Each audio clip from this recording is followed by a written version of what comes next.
If Bali Land Title Check How to Verify Ownership keeps failing, you're doing this wrong, and here's the 4-minute fix. Here's the problem. Most start with the tool, not the outcome. Win 1. Write your outcome in one sentence in under 60 seconds. Win 2. Pick the smallest version of Bali Land Title Check How to Verify Ownership you can ship in 7 days. Why does this matter now? A competitor leaves a fake 1-star review on your Google profile. Within 48 hours, your bookings drop 30%.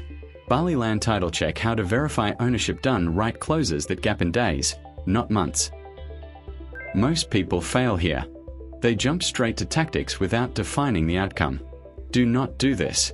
82% of Bali Land Title Check How to Verify Ownership attempts die in week 1 for this exact reason. Step 2. Timebox the first cycle to 7 days.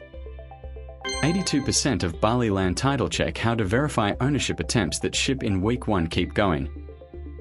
Step 3. Set one number to track. This is important. Most people pick 4 KPIs and lose focus by day 3.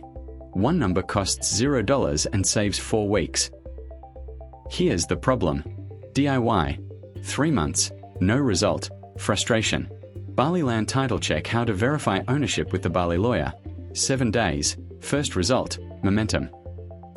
Once steps 1 to 3 are working, here is the move that separates pros from amateurs. Lay a Bali Land Title Check How to Verify Ownership into a weekly review. Every Monday, look at the one number. Ask one question: did it move?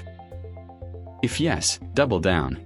If no, change one variable, not 5. The viewer who masters this beats 90% of competitors. Use this exact phrase when you start. By Friday, I will know if Bali Land Title Check How to Verify Ownership moved my one number.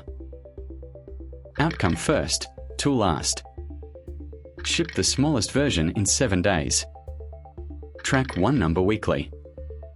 Book free consultation, visit https://thebalilawyer.com.